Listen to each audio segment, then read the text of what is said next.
There is a secret that most pro athletes, elite CEOs, and high performers all know. They all have a group of world class coaches working for them to help them optimize their potential. At Super Athlete Radio, our goal is to provide you with the caliber of world class coaches and guests to help you unlock your potential, dominate your industry, and dominate your life. Let's get better today. Amazing. And then you were drawn to start something over there. Yeah, I mean, the thing is so, basketball is my life for a long time. And basketball also kind of, I mean, I'd legitimately say it saved me because I was a knucklehead kid, involved in crime a lot from age 13 to 18, honestly, even beyond that. But the big part of the reason why I chose to go to play ball in college in the US, because I was already playing professional basketball in Slovenia, because the way that they do stuff there, it's not like high schools that are the best, it's the youth teams are the pro team, right? So that's where the most competitive stuff happens. And I ended up going, there's a long story to how this all happened, but the short story is, I ended up making a decision to leave and go. I ended up going to junior college in upstate New York, and it was to separate me from, to leave some of that life behind. But I was always into always into fitness, and really, like, when I went to college, I did 2 years in junior college, got a full ride in Southern Virginia, and then I went and played overseas, in Ukraine and Slovenia, NBA Summer Pro League in 2004. And but my mom opened up a gym when I was 13 years old, because people are like, well, how did fitness happen? Because it's a very challenging time when your identity as a person is being an athlete.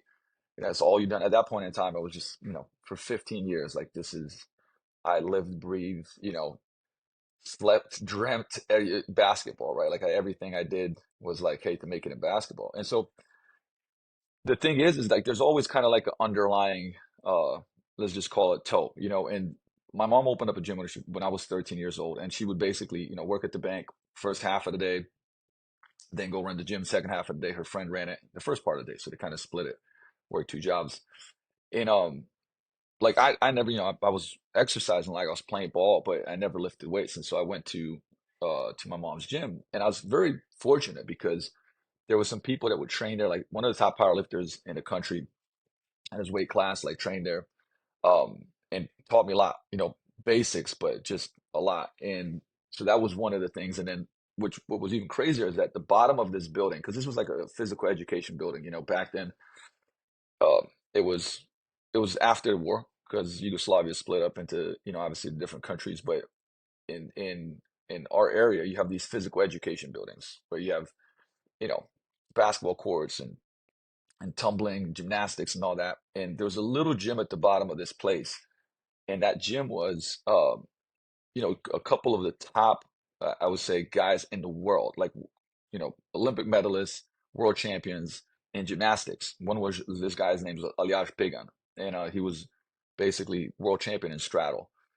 Savage guys, like, I mean, they were the best of the best, and they would come up and train there. And same thing, like, they would essentially, teach me stuff, show me stuff. So, here I am at 13, I got a national powerlifting champion, like, literally elite world athlete, world gymnast, show me stuff. And so I was a scrawny kid, and I started lifting weights at 13, and at my mom's gym. And, like, that really, 6 months later, I'm like, damn, like, I put on a whole bunch of muscle. So now, and I'm a little bit quicker, all of a sudden I can touch the backboard. I can muscle the other players. And so that was a feedback loop for me, right? It was like, wow, weights, you know, give me better performance. They make me more confident because I can tell that I'm, more muscular. Everybody would say it too, like, damn, man, like, what are you doing?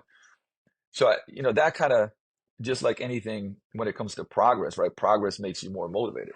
Um, And then real quick, I'd like to real quick just to go back to what you said initially. I'm curious when you said that Slovenia there's not really like college ball. There's guys who are playing younger, and do you feel like that's beneficial, or like what could that look like maybe over here that could benefit? I mean, of course it's beneficial to play with older guys. it's a loaded question because we might have to go into, like, AAU and how it's destroying kids. But but yeah, I mean, for me, like, the experience of that was, uh I mean, great. Like, and I when I growing up, I trained for Olympia, which was like the number one team in the country. Pretty much any NBA player is from Slovenia has kind of gone through there. And I mean, we trained hard. It's like very, think very disciplined, very, very hard training. But that's how it worked, where a lot of fundamentals. I think this is a really important one that, teaching, first of all, teaching kids, nobody's a superstar. Growing up, meaning even the best person on our team, you don't get the same treatment as you would here. It's like if you're the superstar in an AAU team and everybody just, bows and to you and you can kind of do stuff and get away with it.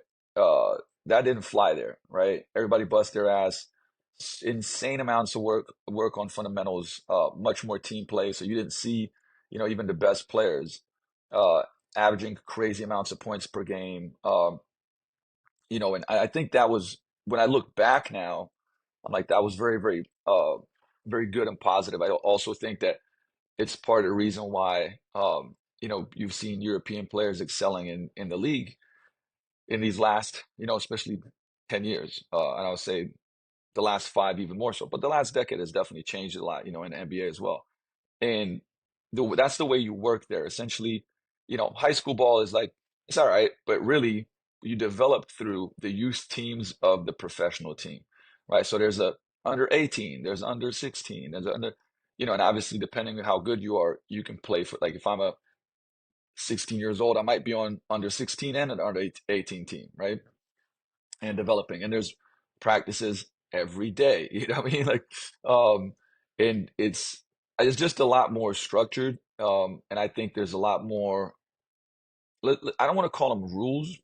You could call them rules, but boundaries, I would say, than there are here. Because I think kind of the AAU system is a little bit of the wild, wild west. I mean, I think some people do it better, but I think it's, kind of crazy. And it doesn't, here's the thing, is it doesn't lend itself for the development of the kid, right?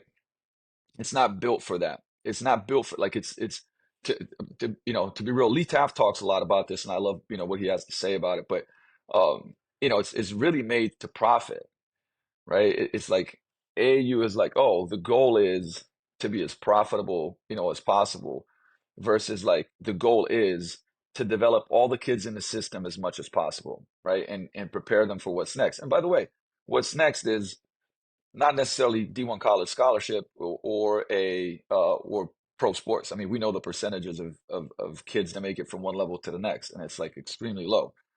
What you prepare, to me, like what basketball did for me, I made it very far. I mean, I made it to the professional leagues, to some of the highest level leagues too.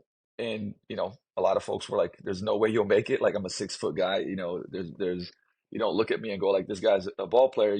When I came to college, people were like, "Oh, you're the new guy on the football team," because I was pretty big for a ball player. I was like 205. Obviously lifting weights and everything.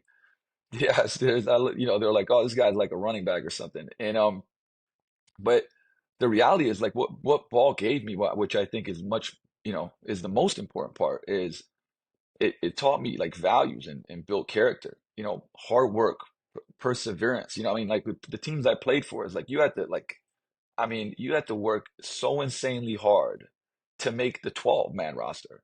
Forget about the starting five. I mean, like the 12, like our team was so stacked in Olympia, like you had to, I mean, it was nuts. When school, like during this, school year, you're training, once a day. As soon as the school year is over, all the other kids go on vacation, this, that, the other. We have like 2 a days, and like I'm 13, 14, so on and so forth. So it teaches you discipline, teamwork, like working together, respect. It teaches you, again, communication skills. I mean, you name it, right? So it's like all of that later on, helped me, when I was done with my pro career and I went into fitness again, you know, not to just kind of cut out this whole piece segment of how I got there, but that's what helped me. That's what helped me in business, right? When you go to like being an entrepreneur is and very, very, very challenging, right? If you don't have perseverance, if you can't overcome adversity, if you can't keep going when times are tough or you've had a ton of failures, there's no way you're going to make it. So all those things get taught in those developmental years to kids. And I think that if you, kind of cut that out, meaning like, hey, we're more concerned about like uh, just the winning and the money and so on and so forth, I think you've taken your eye off the ball of like what we actually do this for, you know. So I think that's kind of like my short rundown on that. But you know, the way like I still, for instance, have coached the last 3 years the high school basketball team, the strength and conditioning side of it. I've worked with the pro team for the last 2 years, the pro rugby team, two-time national champ Seawolves, and especially on a youth part, the reason I like working with basketball because it's not, you know, you definitely don't do it for the money, that's for sure. So it to me, it's like, man, I get this opportunity to spend, you know, whether it's 3 hours, 4 hours per week with these kids, and hopefully build character and instill skill sets.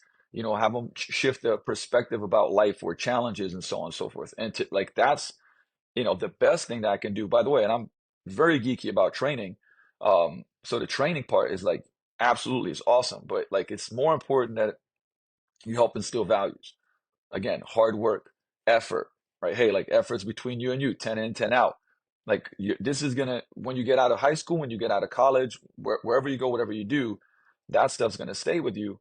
And, you know, but I would say a lot of the other stuff might be gone. You know, you scored 30 points when you were 15 years old against XYZ person. Okay. You know, you're not gonna remember that. So those are some attributes that definitely transfer over from you being a professional athlete. One of the things that we talk about with our community a lot is you can learn from the best athletes in the world in terms of like how they manage their energy and where they put their focus and how they kind of oscillate between training and recovery.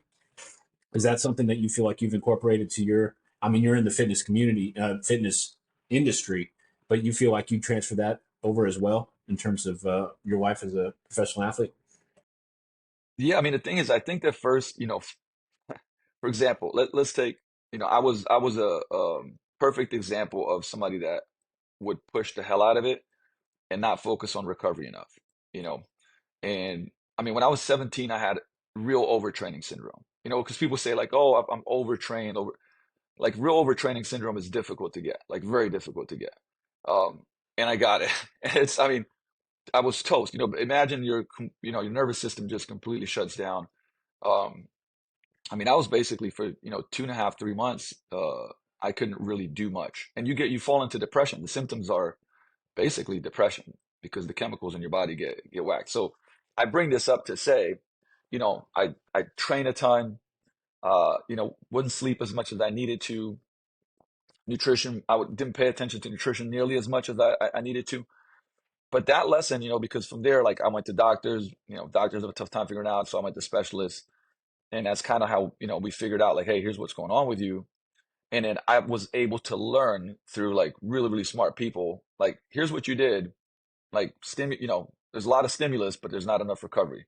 And I mean, this is one of the big training principles, right? SRA, which is stimulus, recovery, adaptation, right? Like we have to be able to recover from what we the stimulus that we create in our bodies, whether it's strength training, whether it's uh again conditioning, whether it's speed, whatever it may be, right? We can't just keep going and not like get our recovery in it. So that was again, that was like a huge learning lesson for me. And usually this is what happens, right? Like you tell somebody like, hey man, like, you know, even with clients, you have to like focus on recovery, right? If you don't have your sleep right, man, it's really going to affect how you adapt, whether it's building muscle, whether it's, you know, dropping fat, whatever it may be. And many times, you know, folks won't listen until, you know, until something happens. So hopefully they do. But that's a massive factor. And I learned it the hard way. But yes, like for example, you know, the way that I explain it to even some of my pro athletes or my high level guys that are, you know, going high school, college and whatnot is, all right, you come in here or you get on the court and hopefully, right, you put in a 10 effort, right? Like you put in your maximum effort into training. And then if you're so if you eat like crap, you don't focus on hydration, you don't focus on your sleep, you don't focus on any of those things, right? And now out of that 10 that you put in, you might get a 6 out of it, right? Or a 5. So if I, you know, so if I gave you, you know, if you gave me $100 and I gave you back 50, how'd you feel about that? Like, man, that's horrible. I'm like, that's what you're doing though, right? you're focusing on one aspect, and then that aspect is only giving you so much back because you're not focusing on the recovery part of it. And again, the key for anybody is to get buy-in.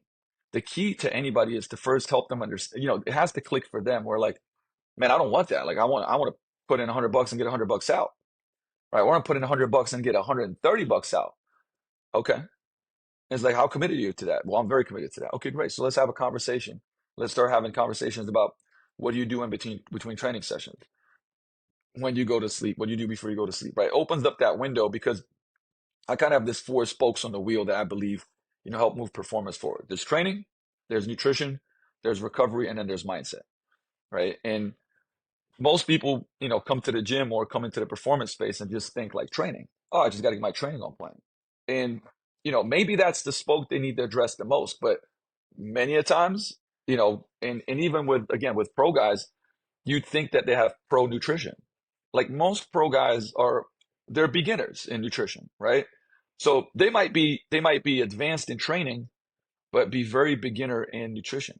And we start with basics. It's like, imagine just, talking to, guys that make like $10 million a year and we're trying to get them to hydrate for a certain amount per day, like literally set a goal and, get that protein number to where it's supposed to be. And you'd be surprised, how many people do not get that. And you just address those two and see some really good results, in the short term because they're deficient in certain things, right? And again, when you look into those boxes, and you want to simplify, obviously, because if you make it too complex, then you can't really relay the message. And from there, you start going like, okay, how do we move forward? Reverse engineer, like this is what you want to achieve. And by the way, that goes for any, for any client as well. But you go like, we are here on the GPS, this is point A, we are here, and you want to get to point B, and you tell me what point B is. Be clear about it. What do you look like? What do you feel like? What's the performance like? What's the blood work like? Under the hood. Okay, cool. So now we have like the path on the GPS, right? And then obviously there's different routes. There's like, how do you get there the fastest route? Which is going to take probably more investment of time, energy, and money, right? Again, if somebody's a pro, they can do that all day long. They can get a chef. They can train, 6 days a week, no problem with me, blah, blah, blah, blah, blah. But somebody else is like, hey, I can do this. Okay, cool. It's a little bit of a different route. But either way, what we're doing is just, what's the next, turn left. Okay, cool. Drive 2 miles, turn right. Like that's what the GPS does. That's what we as coaches, do. And then we guide that person and, keep them accountable, support them, challenge them, guide them through that process. And sometimes, it's just like any other GPS. What happens? You're on the way, and then it's like, oh, accident on I-5, reroute, right? And that may be life for them. That might be, something that was, unexpected and unanticipated. But that's how like my brain works on that side of things. And again, that GPS, we got those 4 spokes, and we look at those 4 spokes. It's like, hey, training's going great, everything's awesome, but we really got to dial the nutrition up. We really, you're sleeping 6 hours, 15 minutes on average per night. Like, we got to get you to 8.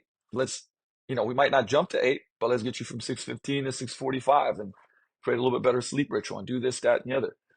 And, we might keep training the same, and over the course of 2 months, get their sleep to 8 hours. And all of a sudden, PRs, dropping body fat, better energy, blood work gets better. So, that's kind of like the idea is always moving forward. But recovery is so important because, I mean, in the big picture is like, you can only train as hard as what you can recover from, period. And, it's, by the way, like we get a lot of folks that are already fitness people and, reach out and come through and say, hey, like, I'm stuck. I heard that, you're great with helping people get results. And then I start asking them stuff and they're like, oh yeah, I train 7 days a week, and then out of those 7, 4 are Metcons, 3 is this, I do that. I like to go for XYZ long runs. Once you dive in a little bit, you're like, wow, man, this person is completely under recovered. Essentially they're, the overused word of load management, right? And now it's a tough conversation because they're A-type personalities, obviously, right? They're like, man, they enjoy training, they want to push. How do you get them to reorganize, their training. Because, by the way, like telling somebody that's really likes to be active, that brings them kind of some type of also, mental health, enjoys the community, whatever it may be, to go like, oh, go from training 7 days a week to going to training 3 to 4. That's where I think that's where I think the discipline comes in for them, because we deal with a lot of that here. I'm like that, but like it's not yet. It's discipline for you to train 7 days a week, but it's not that hard because obviously you love doing it. So the discipline needs to come in for like you need to step off the gas pedal. And we were talking about this last week in terms of like the origin of the word grind. That's from the Navy SEALs, the grinder, like where you come there and it's to grind you into dust. Through calisthenics, it's like the start of their training, and then they build you back up.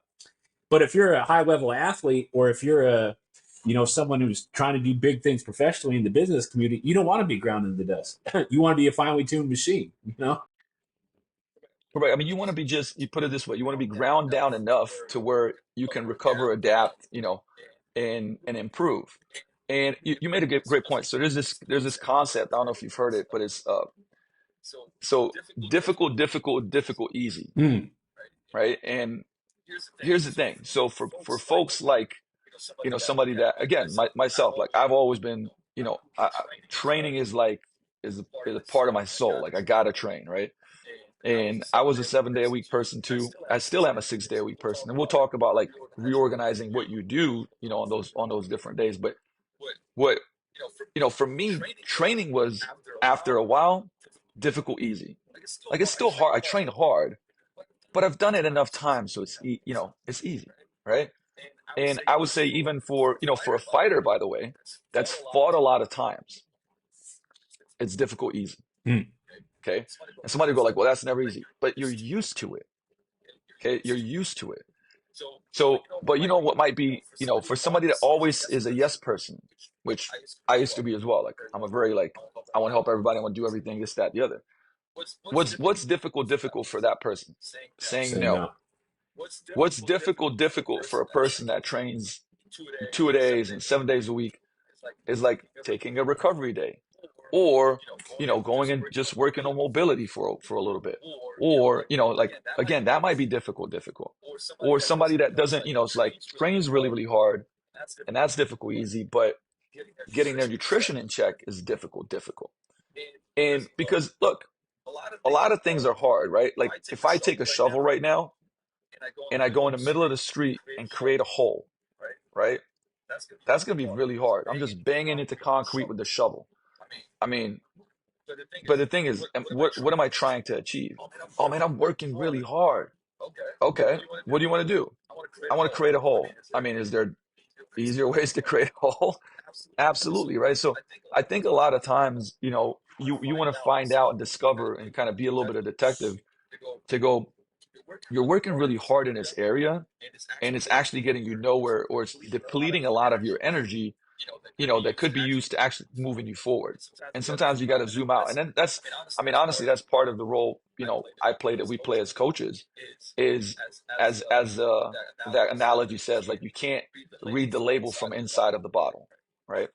And you're inside the bottle, so you don't know what you don't know. Somebody from the outside has better perspective and then can read that label better. And that goes for, I talk about this in business, right? In training, it's the same thing. With your lifestyle, it's the same thing. You start pointing things out, be like, hey, I've noticed like you work really hard here. How is that helping you move towards your goal? And like doing this, where is it taking energy away from? Right. And then it's like, whoa, okay, that's a good point. Because, my question always is it more important for you to, train 7 days a week, in this example, or is it more important for you to get the result, which might be like get leaner, get stronger, XYZ? And, if they're like, no, that's the most important thing. I want to get healthier and stronger and leaner. Okay. So if that's the most important, are you willing to make some adjustments here so that you can achieve this goal? Well, but again, you have to show people what's stopping them so that they can buy into the new path, right? And I mean, I've done this so many times that sometimes it takes, weeks.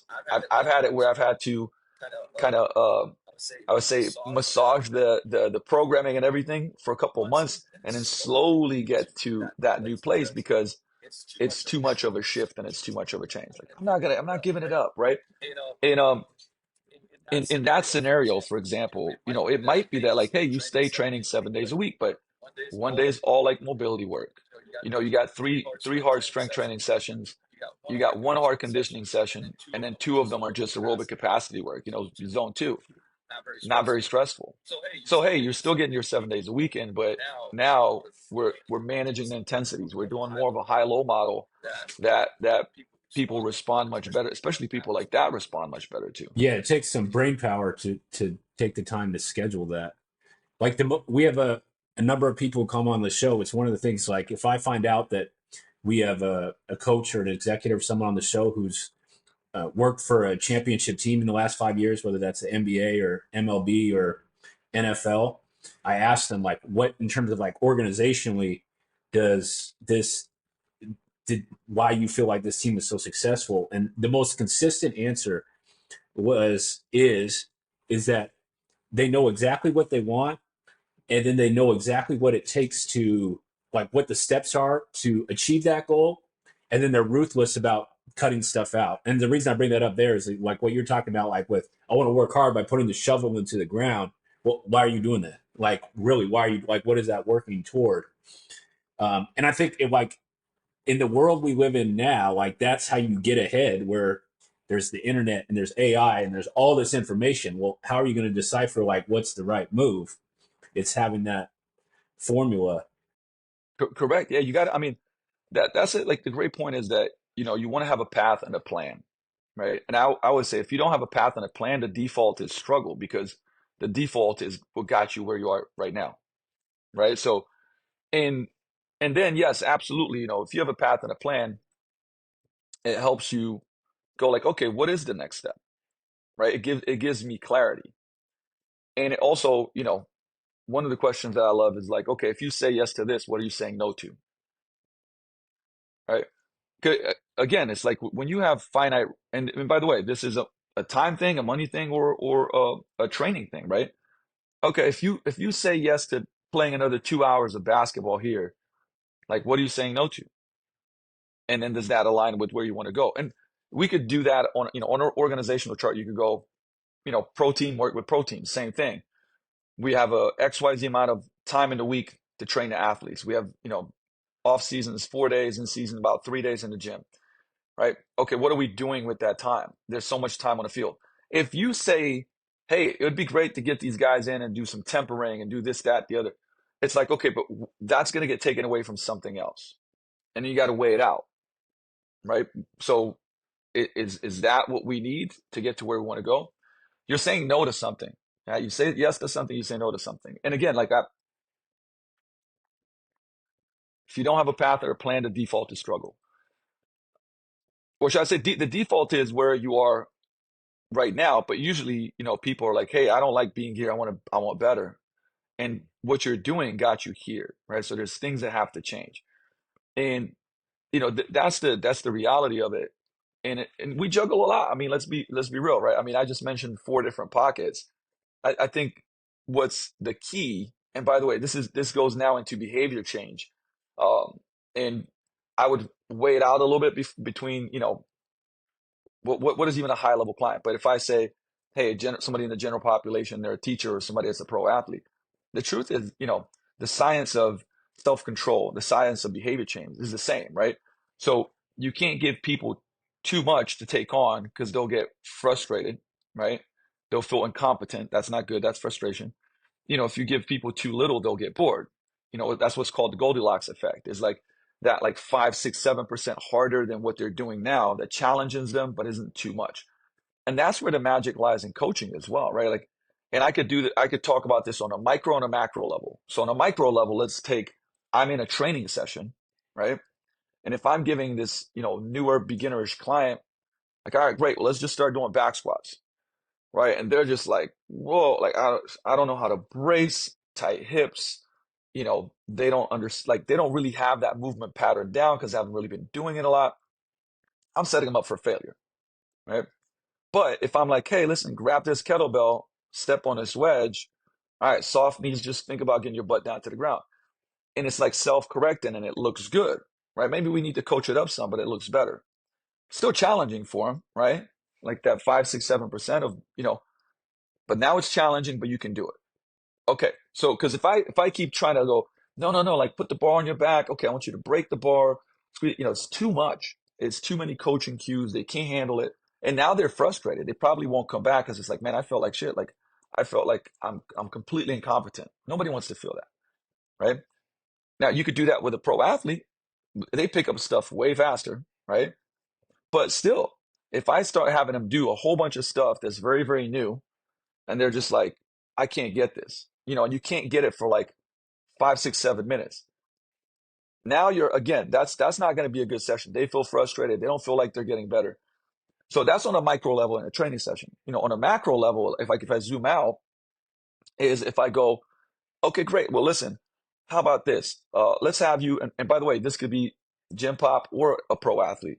I'm going to have you start tracking macros every day, right? And they might be like, I mean, they barely know what they're eating every day. They don't have any structure. And now all of a sudden I'm like giving them a very challenging task right from the get-go, right? Track every meal, track macros, put them in MyFitnessPal, and it's just like, whoa, overwhelming. But if I said, hey, listen, all I want you to focus on is get 40 grams of protein with every meal. Don't worry about anything else right now. And then this is what 40 grams of protein is in lean ground beef and fish and actually, like, I'll show you pictures of it, and this is the ounces and stuff of it, right? So if you can kind of get there, how confident do you feel that you can do that? And by the way, I call it the magic question, right? The magic question is, on a scale of 1 to 10, how confident do you feel you can do this 90% of the time? Okay. If the person says 9 or 10 were good, if they say 8, I'm kind of getting a little not sure. 7 is a no-go. Anything 7 and below is a no-go, right? So let's say they give me a 7. I'm going to do one of two things. I'm going to say, what do we need to do to get you to a 9 or 10 here? And they might actually give me the solution. They might be like, well, I don't know, man. I might have to do meal delivery or get a chef if they can afford it. I don't know, right? Like, okay, great. Can you do that? Yeah. All right, let's go with that route. But if they don't have a solution, we'll just make it easier. We might go, hey, listen, how about, can you do 40 grams of protein just for breakfast? And then here's some options. Yeah, I feel like a 10 confidence on that. Great. Let's go with that for the next 10 days, 14 days. Right? So this is the science of, I'll say, behavior change and understanding it. Where, yeah, some people could take on a bunch more because they have more skill sets. But somebody that's, again, pro athlete but newbie with nutrition, if I give them too much stuff, they're not going to be successful. And then somebody will go like, don't you want it enough? Aren't you committed? And it's like, that's dumb, because that means you really don't understand how this works, right? Because again, you could tell me right now, hey, I need you to, clean your whole office and home. Man, it's too much. Thankfully, my girlfriend is very like OCD and organizes the hell out of stuff. But it's like, whatever task in life, if I give you too much to do, you're going to be overwhelmed. You're going to shut down. And again, we can look at that in those spokes of training, nutrition, recovery, mindset. And so the goal is to just push, people forward little by little. And obviously, sometimes, people can take on a lot, but that's very individual, right? Somebody comes in and is like, for example, the motivation is higher, or should I say the anchor is bigger. I got a wedding in 4 months, right? I want to lose 50 pounds. Like, man, it's a lot. And it becomes one of those things where it's just like, they are willing, hey, ideally you train with me 4 days a week. And I'll draw it on a chart. Here's the slower way to get there. Here's the faster way to get there. But faster way is going to take more commitment. You're going to have to dial in your nutrition more. We're going to have to do this. We're going to have to do that. And they have a big enough anchor, and they're like, okay, I'm a 9 out of 10 on that. How confident do you feel that you can do that, right? So this is what I love about coaching, right? Because it's a science and it's an art. And I think I was talking to Brett Bartholomew, and it's like, what's the official kind of breakdown of what are the 3 components of coaching? It's communication, it's problem solving, and it's technical expertise. You know, it's everything from program design to understanding the actual science, right? Like, And in the fitness industry, that seems like the most common skill that people have. yeah, I mean, here's the thing. It's interesting because there's a pendulum, I think. You know, there's a lot of folks that like really know their stuff, right? The science of stuff, right? But aren't great at communicating. You know, and to me, it's like you can be super smart and knowing the X's and O's, but if you can't communicate it to a client, if they don't feel like, you know, if you can't get them to buy in, and you can't build rapport, and you can't be likable. I mean, listen, this is the conversation's not had enough, but like, you can be the smartest person, you know, on the training side, but you're unlikable. You're toast. Like, there's especially in the private sector, right? Especially in the private sector. But I would say even in the professional sector, if you're, you know, an S&C collegiate coach, but man, people have to want to be around you and train with you if they're going to continue to come back and won't give a shit. You know, it's like, oh man, this guy really knows his stuff, but man, he's a dick. Like, okay, you're done. So, you know, that's where, again, so you have those folks. Then you have folks that are like great energy, great personality, awesome with people, you know, but really don't know their stuff. And then it's like, well, now how can you get me the best results if you don't know your stuff? So obviously it's like the gelling of those two, which is challenging. And I think that people gravitate to the things that they like. So it's like, oh man, I love training, so I'm just going to study training, right? But it's like, hey, yeah, but you have to study. You have to study behavior change. You have to study communication. You have to study, you know, improve your listening skills. You have to, hey, like work on your speaking skills. Guess what? You're going to be speaking in front of people a lot, right? I'm running a class. Forget about Toastmasters. I did masterminds with Roger Love on my tonality, on speaking, on frequency of speech, of bringing the tone down and then bring it out when I have to, right? I mean, I did that stuff for years and years. One, to be a better speaker, but also when I run a class, like I can control the class with my voice, with my tone. I can tell stories. I can go high, I can go low. I can go to Susie, who's, you know, 70 years old. Hey, Susie, great job here. But Jay, pick the fucking weight up. You know, like it's like you coach each individual, even in a group session. And like there's so many aspects to it that, you know, and I get fired up about this because I think too many times, you know, it's kind of like the industry is like, oh, yeah, oh, you're a trainer. Okay. Like, you know, you hold the pad, you do this, you do that. And it's like, man, it's at the highest level, it is an incredible, incredible, incredible craft that takes a lifetime to master, just like anything else. Because you got to find all the different ways to find that way to, with that specific person, to get that buy-in. Absolutely. Absolutely. Because the thing is, like, buy-in is step one. I mean, like, you can't even, I would say, transfer the knowledge, you know, I would say if you don't have buy-in, you know, and in sales, there's a saying that goes like, you know, that a sale happens, you know, through transferring certainty over a bridge of trust. Like, let me repeat that, right? Transferring certainty over a bridge of trust. So that's how a sale happens, right? Like if I'm certain, like if you talk to me about, you know, hey, I was thinking about coming to Big Round and training with you. Here's my goal, so on.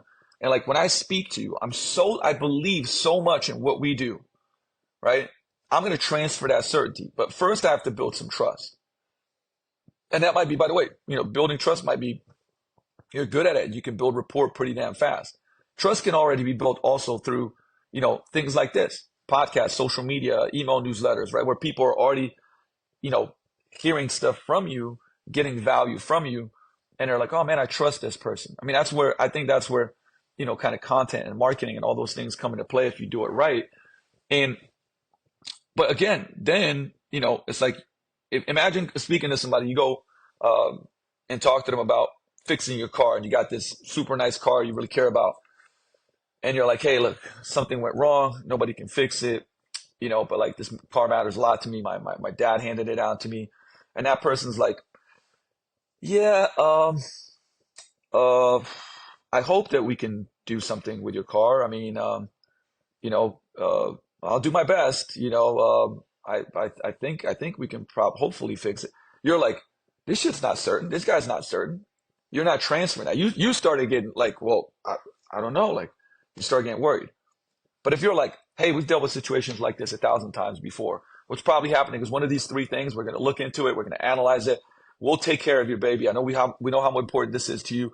Like, I will do absolutely everything to make sure it's just the way it was before, or it was better. And you're like, okay, cool. All right, let's do it. Here's the keys. Like, I'll drop my car off with you, right? Because there was certainty, right? And so, again, how do you build certainty? How do you build confidence? Well, here's the deal. I actually was speaking in Dallas at a big fitness event, talking about how to succeed in industry. And I said, here's my formula for confidence, right? It's competence, skill, right?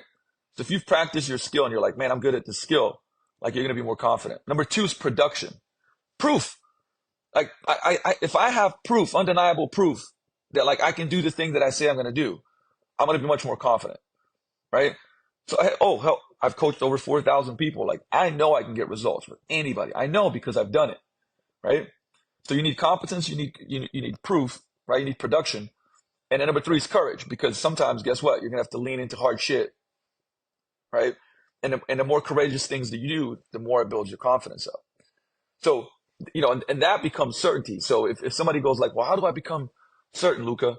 I'm like, well, guess what? You're going to have to do a lot of deliberate practice.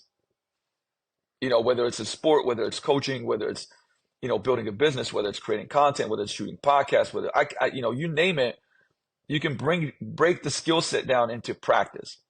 You can practice it every day, right? How do I get better in front of the camera? Well, start shooting videos of yourself and talking on reels, do lunch and learns locally in front of people, even if it's a group of 5 people, 10 people, right? You want to get better at doing a left-handed hook shot. You're going to have to go in the gym and deliberately practice, not just fuck around, but like deliberately practice left-handed hook shots. Once you get better at them, now you're going to have somebody guarding you. And then after that, you're going to have somebody guarding you with that little big ass hand that's 6 feet tall. So you have to shoot it over him, right? Like, you progress that practice. And then over a course of a year, now you got a great left-handed hook shot because you practice it. I think that's one of my biggest, I would say, things, to where when people are like, I want to become XYZ, great athlete. I want to, build XYZ business. I want to get leaner. And then I'll start diving into, okay, well, when are you working on that? Oh, what do you mean? In your schedule, where do you work on this skill set that you say that you want to build? And then we go into the calendar. It's like, there's no time blocked out for the thing that they said they want to do. And there's an analogy that I share all the time. It's called the watch and the wallet. And the watch and the wallet, basically, it tells me what you're committed to, right? Because folks are like, what do you mean? I said, well, you told me you're committed to, this year, losing this weight, getting the healthiest you've ever been. All right, so let's first look at the watch. That's your calendar. That's your time. Let's look at your schedule. Okay, where are your scheduled gym sessions?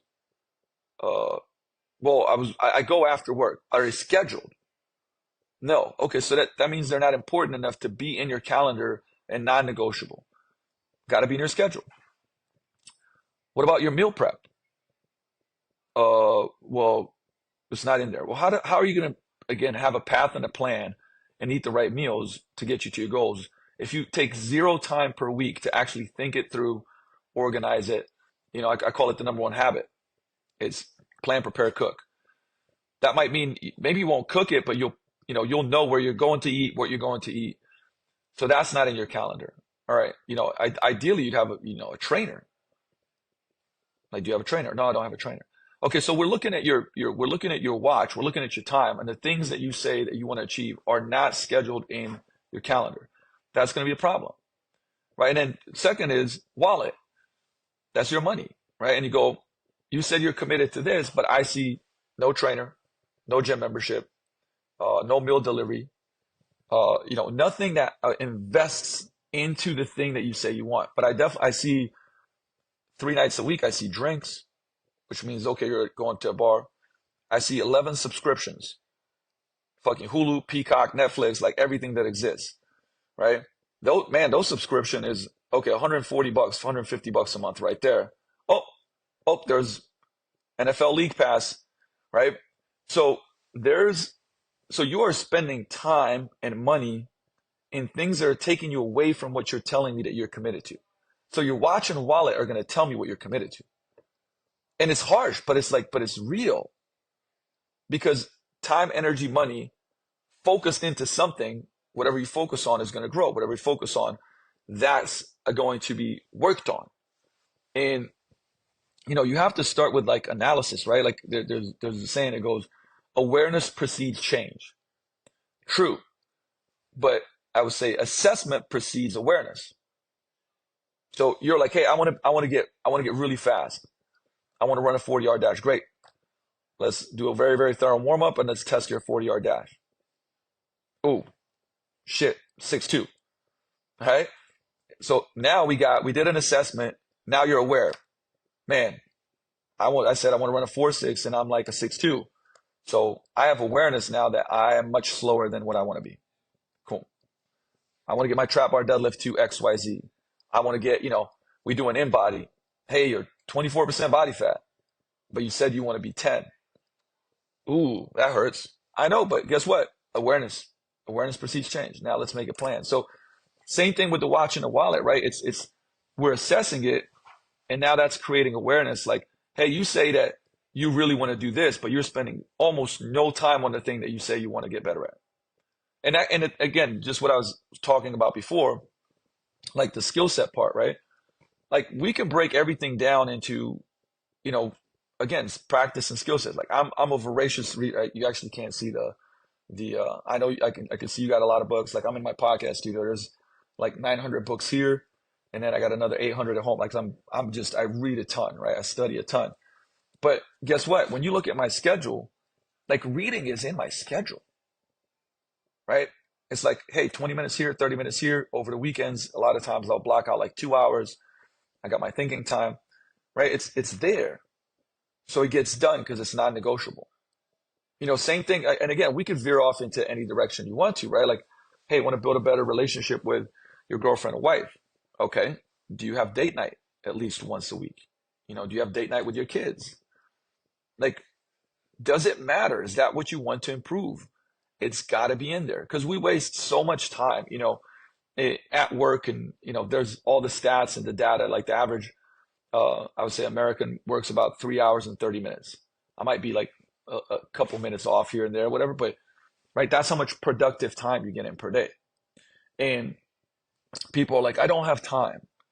But it's like, also the average person here in this country watches close to 5 hours of TV per day, right? 5 hours. By the way, you can still watch 2 and get 3 hours back.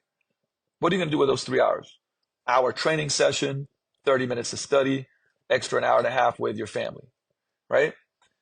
But we end up doing a lot of the stuff, that would, let me run it back a little bit. So let's call it distraction, right? We get distracted, and I had the author of the book Indistractable, Nir Eyal, on my podcast, which was great. But one point that he made that was so good, that after studying the distraction for 5 to 6 years, is like the number one reason, like the reason we get distracted, they're not external. It's not pings and dings and stuff like that. It's internal, right? We get distracted because we don't want to face our emotions, right? So again, it's like oh man, I got to do this extra work to finish this project, and you get uncomfortable, and then you go on social media, right? Because it's like, all right, I'm avoiding my feelings, so I'm being distracted now by social media, right?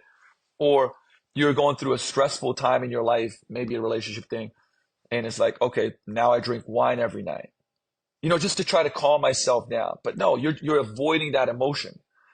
Same thing with food. Same thing with spending money, right? Like, oh, I'm stressed out, I'm going to go stress shopping, right?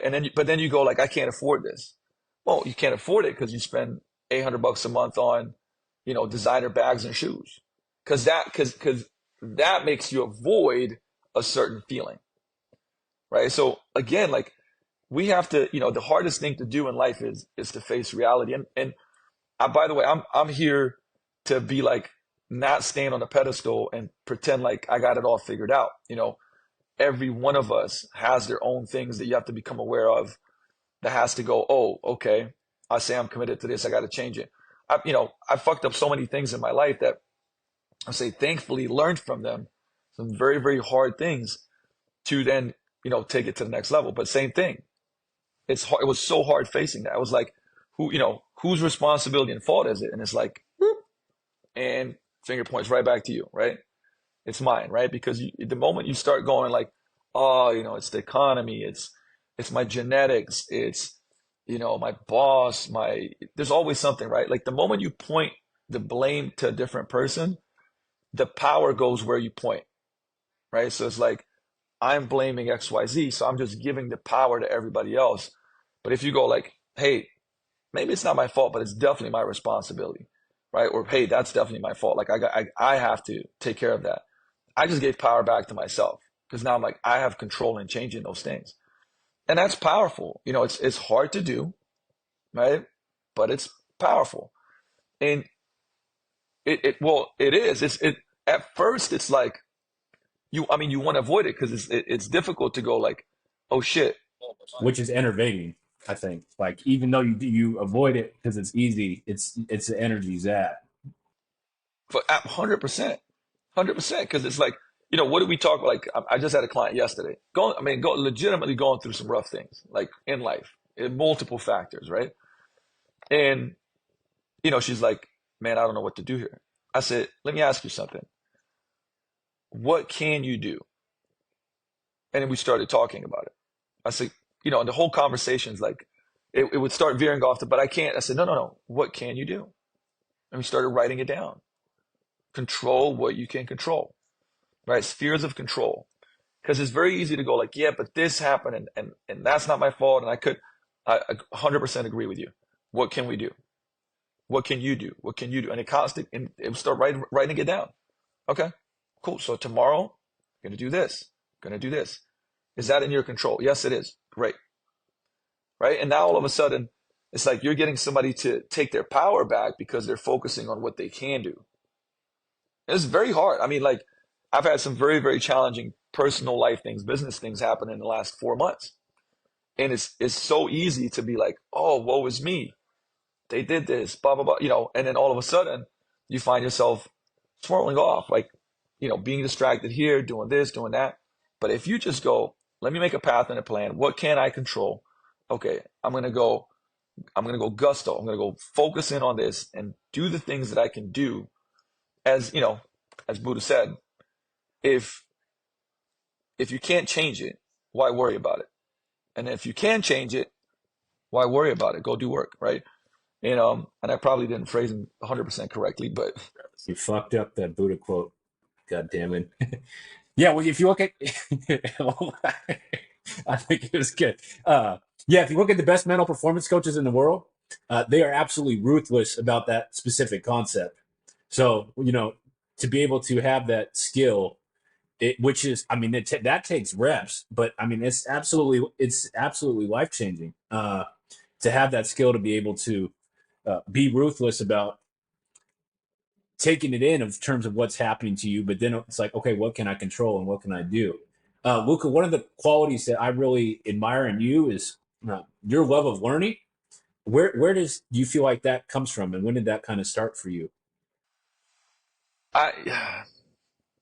One of the things that, like, so when you grow up in Slovenia, like you early on, they have you read, Dostoevsky, like waiting for Godot, write an essay on it. I mean, early, right?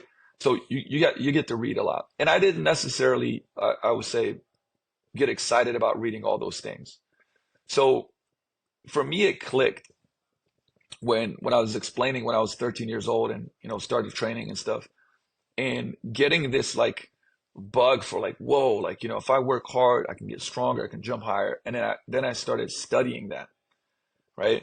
And I'll get books on it. And that was the turning point for me because it was like, hold on, like I can learn about something I want to, and from these really smart, best in the world people, and then I can take their knowledge because they've done however much, studying. And this is, when I would start reading the old manuals, Vladimir Zetsyorsky and Verkhoshansky and Tudor Bompa and like, the Mel Sif eventually. And like, I was when I was 15, 16 years old, Charlie Francis's, Speed Trap book. And I mean, all the stuff that I could get my hands on. And, back in the day, the best online resources were places like Elite FTS and T Nation. And I mean, I would just devour that stuff. Right. And then whatever was recommended, it was like, oh, buy this book, buy, this book, this book. So I was just going through stuff. But really it was, about learning something that I wanted, something that mattered to me. And I think that's what it really comes down to, right? Like, if you get somebody that has this desire about something, right? And as a kid, by the way, like I was, I'm the youngest brother, I was made fun of a lot. Like when I started playing basketball, it wasn't like this passion. I never got picked. I was the scrawniest kid, never got picked. There was a chip on my shoulder, right? So as a kid, I'm like, you want to be seen, you want significance. It's part of the reason why I did criminal things, like, when I turned that age as well. And so if you can attach learning to a thing that matters to you, right? That's what happened for me. And I'm looking back now, kind of foresight, kind of 2020, right? But like, that's what got me into it, because I became curious. Curiosity is a superpower. And I think curiosity is a value. It's a value I still hold right up there. Like, to be like a child and just want to learn, right?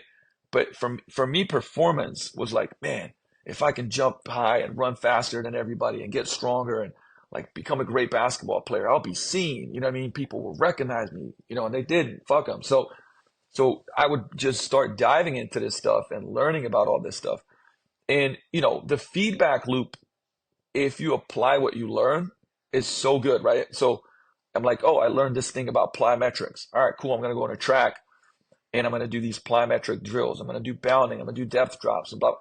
And like 3 months later, I'm like, yo, like I could barely touch the net. Like now I'm slapping the backboard, and another 3 months later, I'm like, yo, I'm touching the.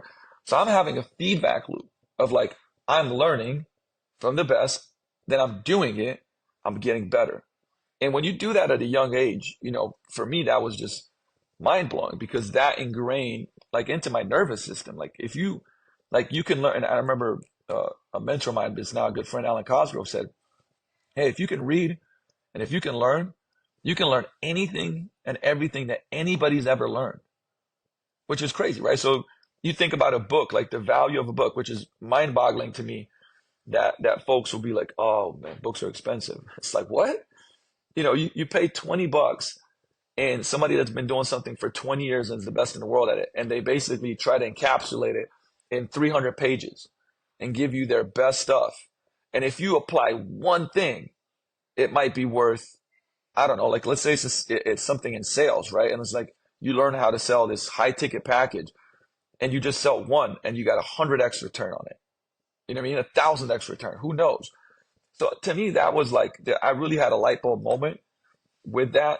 And that's where my kind of, my obsessiveness with learning started, and it's never stopped, because, as you grow, I mean, we never stop learning, right? There's seasons of life and there's different things that we have to learn. And that, I think, and by the way, like books are phenomenal. They're very easy access, right? They don't cost a lot. But for me, that went to, to courses, to workshops, to seminars, to certifications.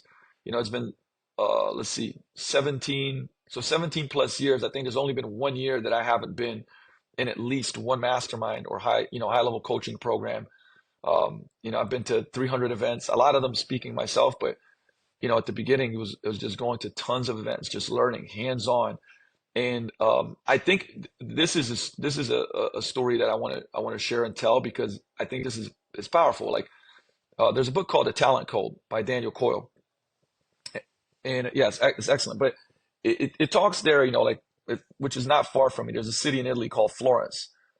From where I was born and raised, it's probably about a 3 hours drive. And Florence, in the 15th century, in a kind of the Renaissance, it basically developed some of the greatest, artists, creators of our time. Leonardo da Vinci, Michelangelo, Dante Alighieri. And by the way, you can look it up. The list goes on and on and on. And this was in less than a, 100-year period, right? And since then, and by the way, this is not like a big city. It's a very small city in Italy, right? And it had more people than the whole world, basically, in many senses. And you go like, how's that possible? Right. And one of the things is that they had this apprenticeship model, right? The apprenticeship model, and it was pretty extreme. It was like, you're going to apprentice under the master for 10 years. Like, and then at 10 years, it's like, okay, you're ready now, go do your thing, right?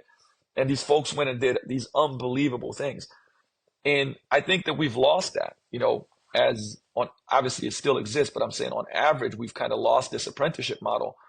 And, in the coaching space, I spent and still spend a lot of time being around people that like, I want to learn from.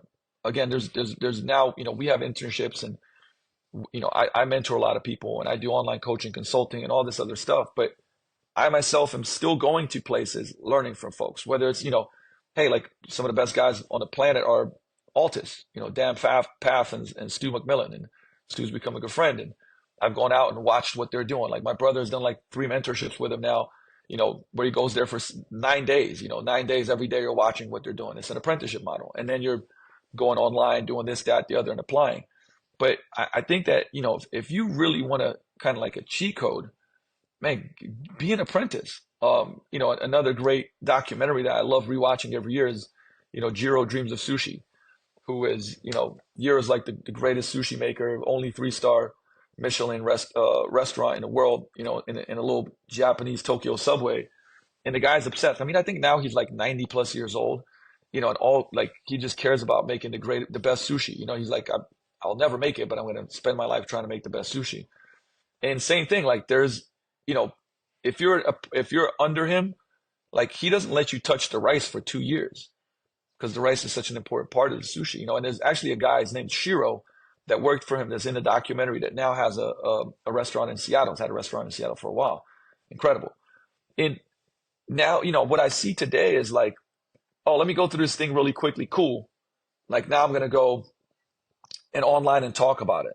It's like you need thousands and thousands and thousands and thousands of deliberate reps, not just reps, deliberate reps, because we know from research that deliberate practice is the only thing that actually improves your skill set.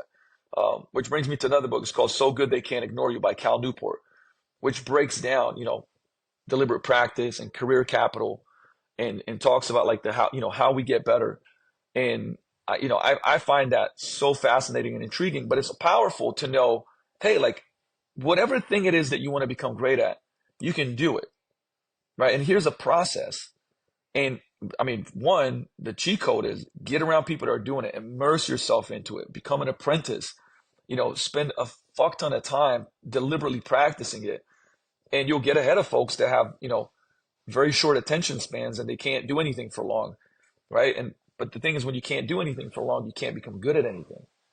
And it's again, we could fill in the blank of what it is that you want to do. Is it sports performance? Is it getting healthier? Is it building muscle? Is it getting stronger? Is it getting healthier? Is it building a bit, becoming great at marketing, becoming great at content? Like it doesn't matter. We take the skill set, we break it down into practice, and then we organize practice in a way where we just continuously develop.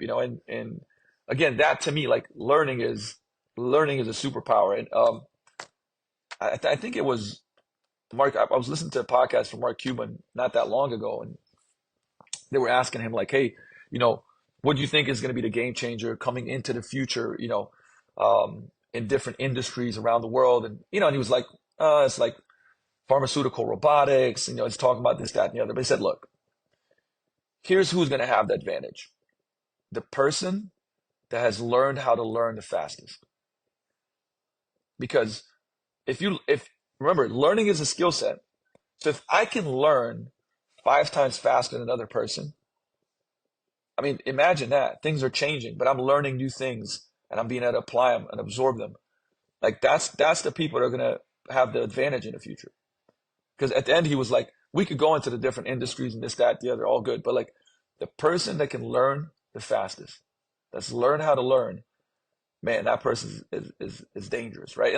And we have a lot of entrepreneurs and CEOs who listen to this, and you're talking about mastery and you're talking about learning as a skill. Do you have any pathways that you use yourself or that you recommend to be able to say no to stuff, and or how do you learn faster? How do you improve that? So there's so a couple of things. One, like a long time ago, I remember the Jim Quick's course on how to read faster. And by the way, it's not like you just go through the course and voila, you have to apply. I spent like probably 2 years working on a lot of those skills that I learned that did help me read faster. I probably read at about 500 words per minute now. Average is about 180 to 220. And that took me a long time. I even went to, a site that would basically, you'd have words coming across the screen at your 180 to 200 kind of words per minute. And then you'd type in and speed it up to like 250. And I'd read at that pace for a while. And then I would go read a book, right? And then I would speed it up to 280 and so on. Progressive overload, just like you'd progress your, weights and your reps and your sets or the load. I was doing that with reading while implementing some of the cognitive skills that I learned from Jim, for example, right? And that allowed me over time to be able to read faster cognitively, right? Not like scan, but like actually take it in. But here's a little kind of like, I'm gonna say trick, but how I apply learning. So when I learn something, you'll see like I do this, I take a lot of notes, right? So I'm always taking notes because it's shown that like if I study something, the moment that I take notes, I'm gonna remember more of it. But then what I'm gonna do is I'm going to go do it. So let's take different scenarios. I'm watching through, Les Spellman's acceleration stuff, and I'm watching the videos and I'm going through it and I'm taking notes. When I'm done, whether it's that day or the next day, like as soon as possible, I'm going to go do the stuff myself, right? Because now, as I'm doing it, I'm like, oh, okay, that felt a little off. Let me go back and check the note. Like, let me try this, let me try that. And now I've taken that knowledge and I've applied it, right? So I'm doing deliberate practice on those reps. As soon as I've done that, I'm going to go teach it. So maybe I shoot a podcast on it. Maybe I record some videos on it. Maybe I have a team in staff. So in the team in staff, I'm like, hey, guys, let's go over some acceleration training, stuff that we can, some higher level stuff, but then stuff we can use with our, beginner clients that still works for them, so on and so forth, right? Because the highest form of remembering something and ingraining it is to teach the thing, right? But first, right, I'm going to learn, take notes. So I'm distilling what this means to me. Then I have to put it to work. Meaning it can't stay in theory. I have to work with it. I have to, kind of get my hands dirty. I think this is where people kind of drop the ball a lot, right? Because it's like you're reading stuff, you're learning it, and then it's like, oh, okay, cool, that's interesting. Boom, and you go and you don't do anything with it. And then how much of a factor do you feel energy and focus comes into play in this? I mean, certainly, because again, I can't do, the foundation of deliberate practice means that I'm focused on the task at hand, right? Just like the book flow. If I'm trying to do a thing, but then I'm checking my phone in between, this guy's talking to me, I'm thinking about like what I have to do later on. Well, guess what? Like I'm not going to be very present, and I can't, literally by definition, it can't be deliberate practice, right? So it's better to do smaller chunks. I'd rather have somebody do 20 minutes of deliberate practice 7 days a week than do an hour and a half of, deliberate practice once a week, but you got a bunch of distractions going on, right? So frequency to me is better. The nervous system does better with that, right?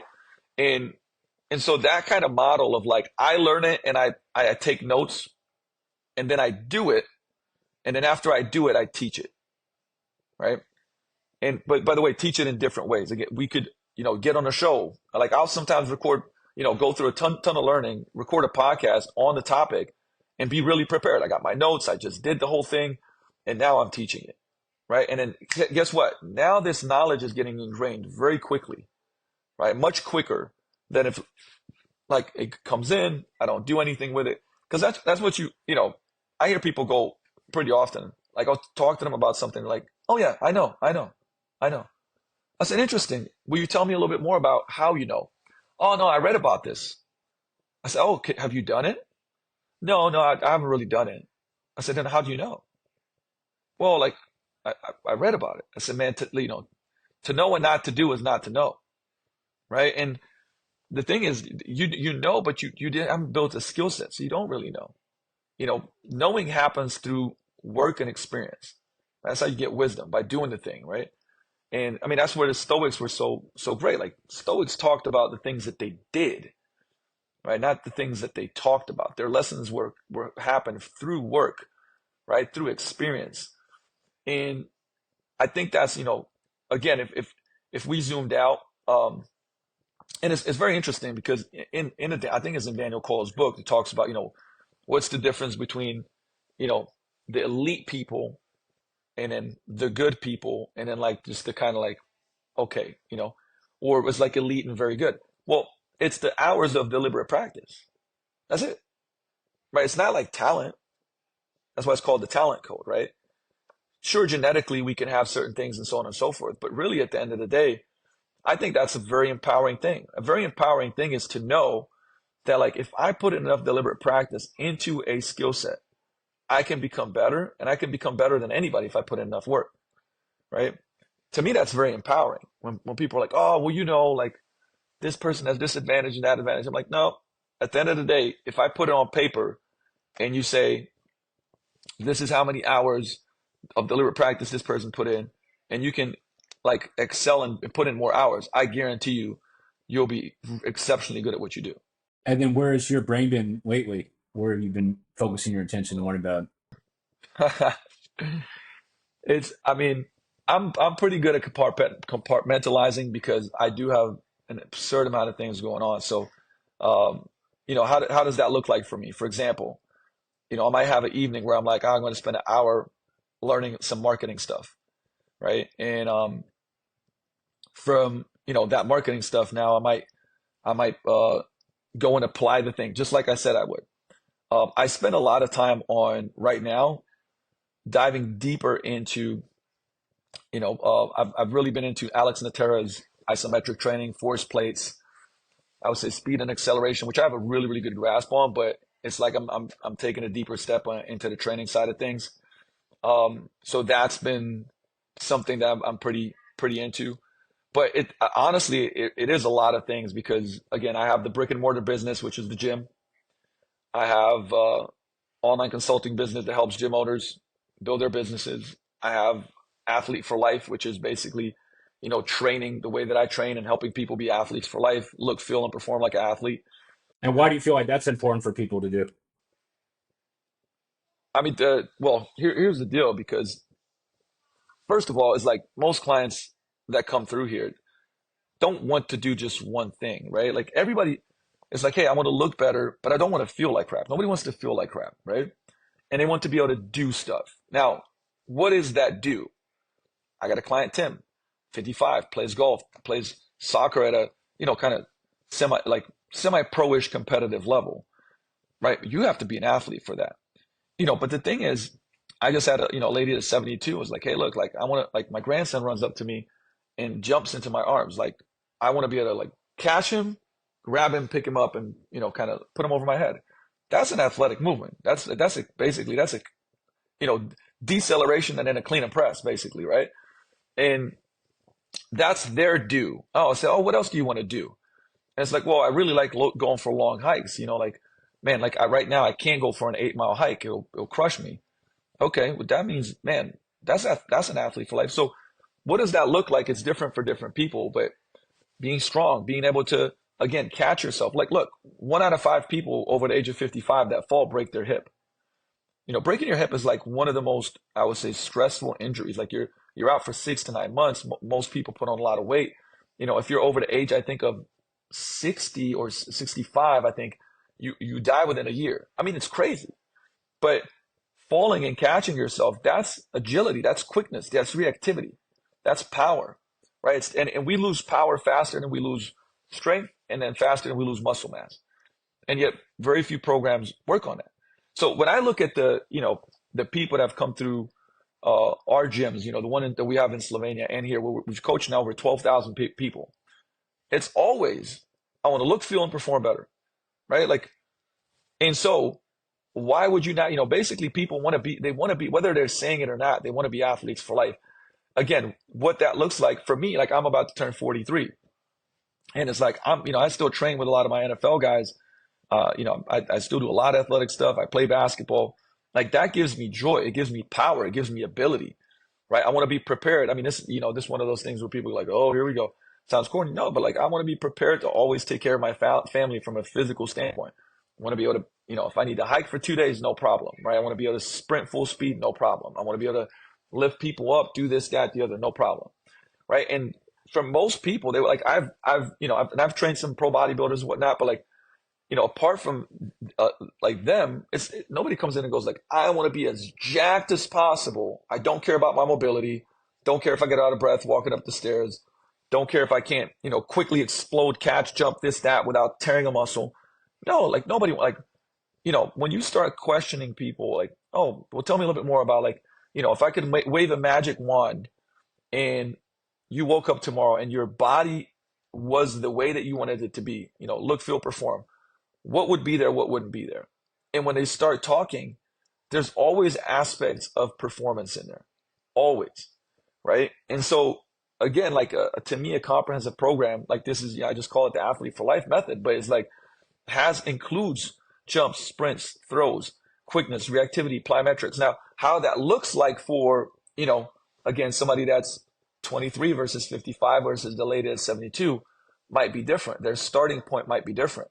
But to me, the coolest shit about like if you come to Vigor Ground is that you'll see like people in their 50s, 60s, and even 70s, and they're savages, man. Like, you'd legitimately be like, hold on, that's not what like an average 7-year-old looks like or performs like, so moves like, or you're just like, wow, that's crazy.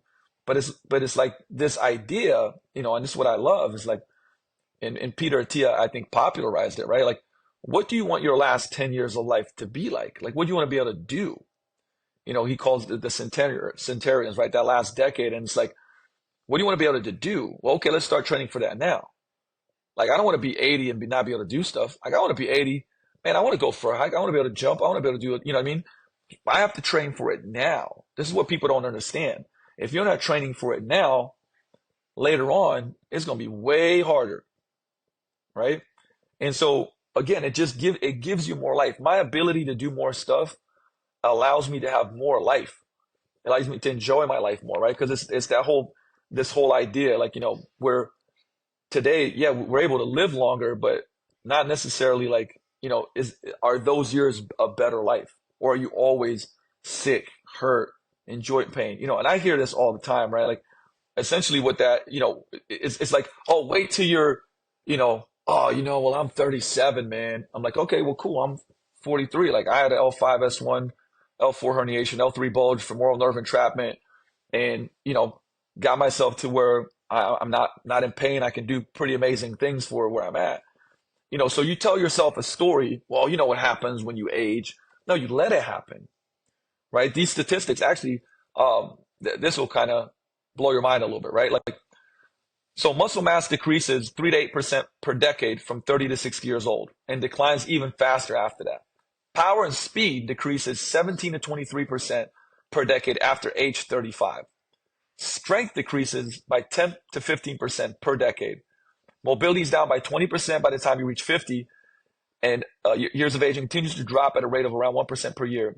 VO2 max declines by around 10% per decade. Now, caveat. That's what happens in normal adults as they age. In some, it can be even more pronounced. Let's just say that you're 30 now. At 50, you'll be 25% weaker, 30% slower, 20% less mobile, 12% smaller, and you'll get out of breath climbing the stairs. Doesn't sound good, does it? The good news is, with proper training, you can maintain a large portion of all those capacities. And in some cases, you can even keep improving them. So strength, VO2 max, mobility, and muscle mass can be increased even after 60, though speed might be a little bit harder, right? But it means that you can completely fight this natural decline. Because the stats that I gave you are averages. But on average, people stop training, they stop eating well, they stop moving, they stop putting focus into power training, right? And the people that I train, the people that come here, they're like, nah, man, I want a different life. I want a better life. And it's absolutely possible. So the story you tell inside of your head, again, is like, then determines like your beliefs and then determines the direction you're going to take things. And that's what I think is really, really cool, right? Because if you're 45, by the time you're 50, you could be in the best shape of your life. How insanely powerful is that? Yeah. So one of my mentors is he's a track coach in the Bay Area, a guy named Remy Korkemi, who himself, he's 96 and killing it, still on the track, but from Ukraine, one of the greatest speed coaches of all time. But so he has guys that he's masters levels track. Dude, it's crazy. They're like 55 years old and they're still running sub 10.7, 10.5. Like it's incredible.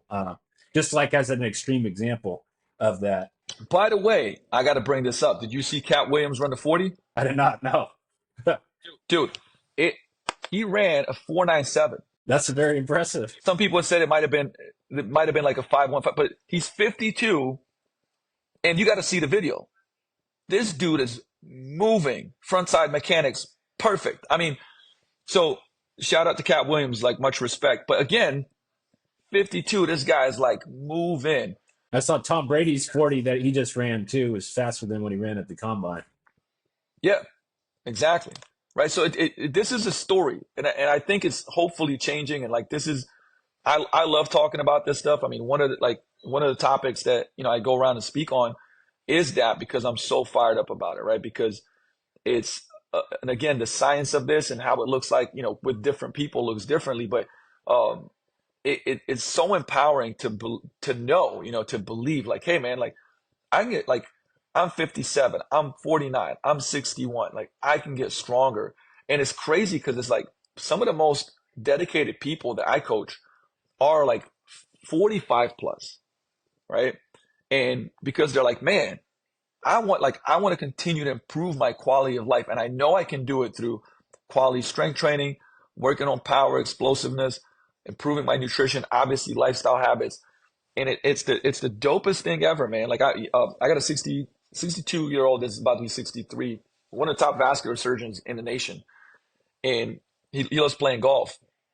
And about a month ago, he comes in and he's just like, I got to tell you something, man. He's like, I train, like I not train, but I play golf with like these kids that are 20, 30 years younger than me, right? Calls them kids. But and he's like, I literally like drove further than I ever have in my life and beat them at age 62. And he's like, this is insane how much strength training, like his mind was so blown because he was like, I couldn't do any of this stuff when I was in my 20s and my 30s. But for 3.5 years, diligently, twice a week, strength training, comes in and does conditioning twice a week with me. And, he deadlifted 405 for a double about 3 months ago. And he's like, I've never imagined I could ever do this. This is insane. And so he's, his back pain that he had is gone. Like it. And my point is, he's 62 going on 63. He's in the best shape of his life.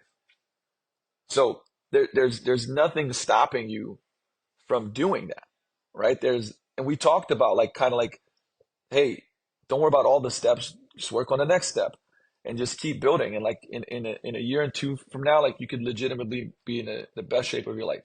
I think to all the leaders who listen to this, with everything that we've talked about, what do you feel like is the number one thing that they could do to gain a competitive advantage, whether it's in sports, business?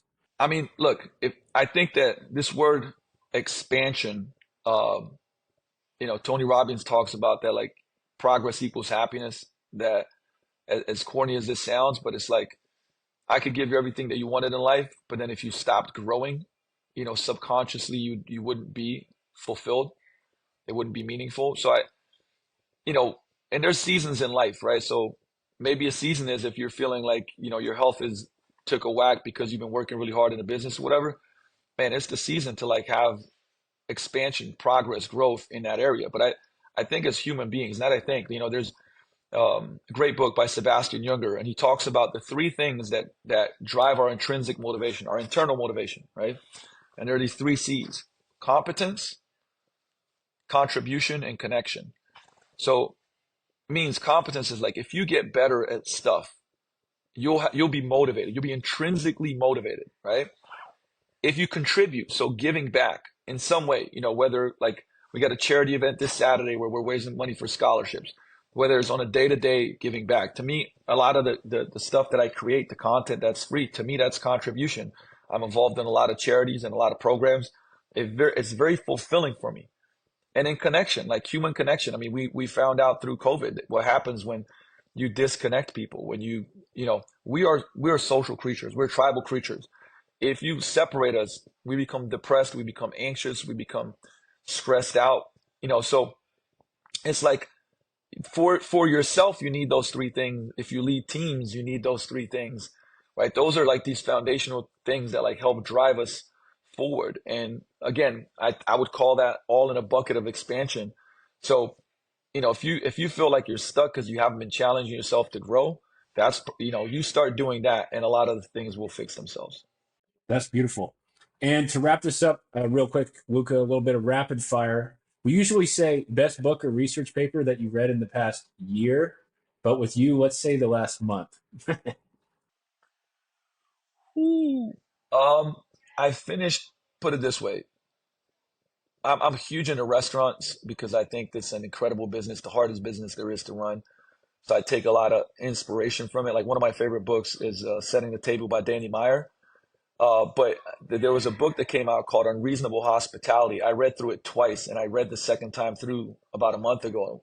So it was by Will Guidara, who used to run 11 Madison Park, #1 restaurant in the world. It's phenomenal. It's an absolute must read for anybody in the service industry and anybody that runs a business. Unreasonable Hospitality. So yeah, that would be my choice. Biggest mentor you've had in your life? So many, man. I truly can't, I'd be doing a disservice. I'd say my father for sure, because I mean, it's like he taught me a lot and a lot of challenging things because, when we moved to London and when we came back to Slovenia, he stayed there to try to make a better life for us. So he was away from you from the time I was like 10, 11 years old.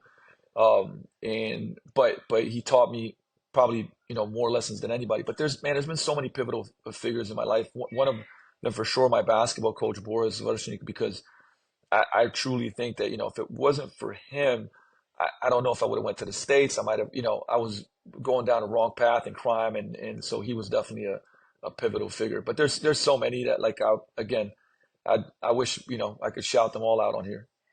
And then the habit that you've added or taken away from your life in the past year that's had the biggest impact?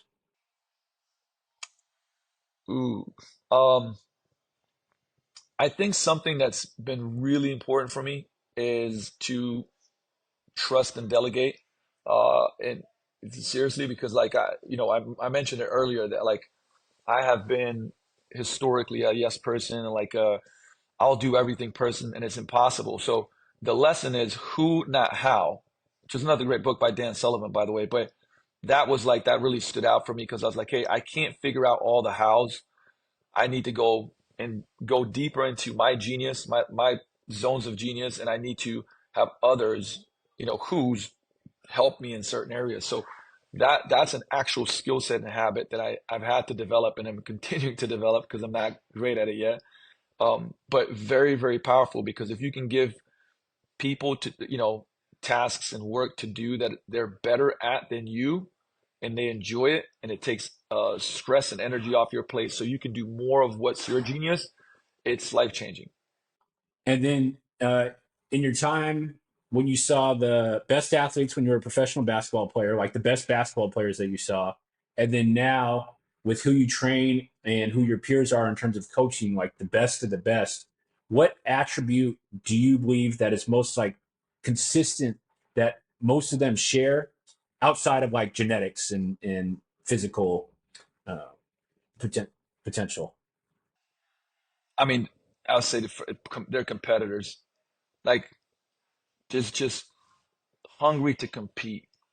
The best of the best, they want to compete. They want to go up against the best, and they put in, again, we touched on this, but they put in more deliberate practice in every area that's necessary to become elite, to become the best in the world. Not just training, but nutrition, recovery, skill work, every like film, everything, right? So they're hungry competitors and they're maximally dedicated to becoming the best. And by the way, that also, encapsulates having buying the team buy-in and making sure that they build the team camaraderie and everything else. So those are the two that I for sure am like, man, those people have. Thank you, Luka. Your YouTube's hot sauce, your IG's hot sauce. What's the best way for people to connect with you? I mean, those probably definitely the best two. I mean, if you know a lot of my kind of resources, if you're in a fitness coaching space, are at lukahosevar.com, but Instagram at Luka Hosevar, YouTube Luka Hosevar. Those are my podcast is Vigor Life podcast, where it's very definitely towards coaches. You know, speak to a lot of coaches there. And but you know, I'm also, if you hit me up, I answer. There's no bots. I'm a real person. You know what I'm saying? That's my MO, but that's probably the best places to find out more about me. You killed it. Thank you so much for coming on Super Athlete Radio. Look forward to meeting you in person. Yes, sir. My pleasure, brother.